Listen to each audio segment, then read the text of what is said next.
이제 명절 연휴가 시작되고 가족분들이나 친척분들, 친구들 만나면서 이런저런 이야기를 하고 있을 텐데, 이 시점에서 대화가 끝나고 특히 누구는 집을 샀다, 누구는 주식으로 돈을 벌었다, 이런 이야기를 들으면 약간 허무해질 거예요. 그리고 여러분, 혹시 요즘 이런 기분들 들지 않으세요? 20대 때는 다 비슷해 보였는데 월급도 통장 잔고도 고민의 크기도요.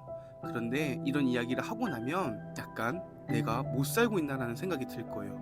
그리고 35 전후가 되니까 갑자기 세상이 나만 빼고 계속 가속 페달을 밟는 그런 느낌이요. 누군가는 또 집을 샀다고 말을 했으니까, 자산을 점프했다고. 근데 내 잔고는 제자리죠. 내가 게을렀던 걸까요? 아니면 능력이 없는 걸까요? 아닙니다. 이건 여러분의 실패가 아니라 경제 구조가 당신에게 성적표를 내미는 방식 때문입니다. 오늘은 그 잔인한 진실을 한번 파헤쳐 보겠습니다. 왜 하필 35살일까요? 35살은 단순히 숫자가 아닙니다. 사회 경제 구조에서 자산과 소득 그리고 인생의 기회가 완전히 분기되는 지점입니다. 중간고사 같은 개념이겠죠. 20대 때부터 30대 초반까지는 다들 비슷한 조건에서 출발을 합니다. 월급도 빚도 자산도 큰 차이가 없어요. 이때는 노력이나 태도의 차이가 눈에 보이지 않습니다. 하지만 30대 중반에 접어들면 상황이 완전히 바뀝니다. 그동안 내가 어떤 구조에 올라탔는지가 누적된 결과로 터져나오기 시작하는 그런 시점입니다. 여기서부터는 자산 격차가 진짜 격차로 변하는 내용을 말씀드릴 건데, 35살쯤 되면 명확히 갈라집니다. 부동산이나 금융자산을 보유한 사람과, 여기서 금융자산은 주식이겠죠? 코인도 있고요.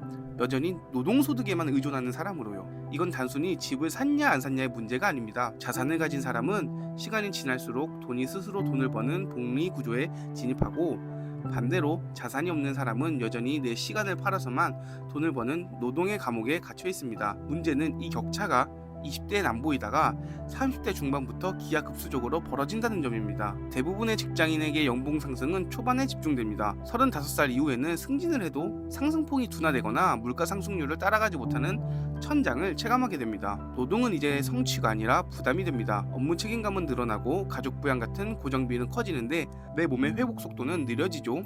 자산이 있는 사람은 위험을 감수하며 창업이나 새로운 공부를 시도할 수 있지만, 자산이 없는 사람은 매달 고정비를 막기 위해 선택지를 줄여나가야만 합니다. 삶이 확장이 아닌 유지의 문제가 되는 것이죠. 그리고 이쯤 되면 비교 대상이 바뀝니다. 예전엔 비슷한 연봉의 동료였지만 이제는 부모님 지원을 받은 친구, 투자에 성공한 지인, 사업의 성공 궤도에 올라탄 지인들, 이런 사람들이 비교의 대상이 됩니다. 출발선이 다른 사람들과 똑같은 기준으로 나를 평가하니 박탈감이 폭발할 수밖에 없습니다. 사회도 메시지를 보냅니다.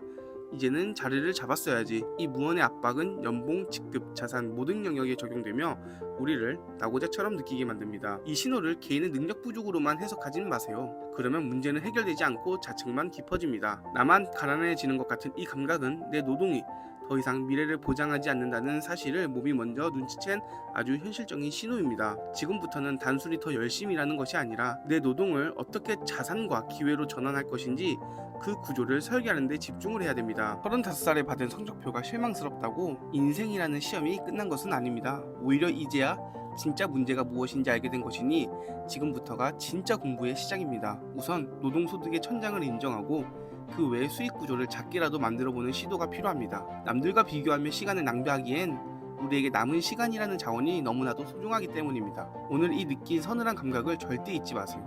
이 감각은 당신을 괴롭히기 위한 것이 아니라 삶의 궤도를 수정하라는 강력한 경고음입니다. 오늘의 이야기가 공감하신다면 너무 자책하지 않으셨으면 좋겠습니다. 여러분은 잘못 살아온 것이 아니라 이제 막 다른 트랙의 존재를 깨달은 것 뿐이니까요. 오늘 영상이 여러분의 삶의 작은 전환점이 되었길 바라면서, 공감이 되셨다면 구독과 좋아요 부탁드립니다. 오늘도 시청해주셔서 감사합니다. 날씨가 추운데 다들 감기 조심하십시오.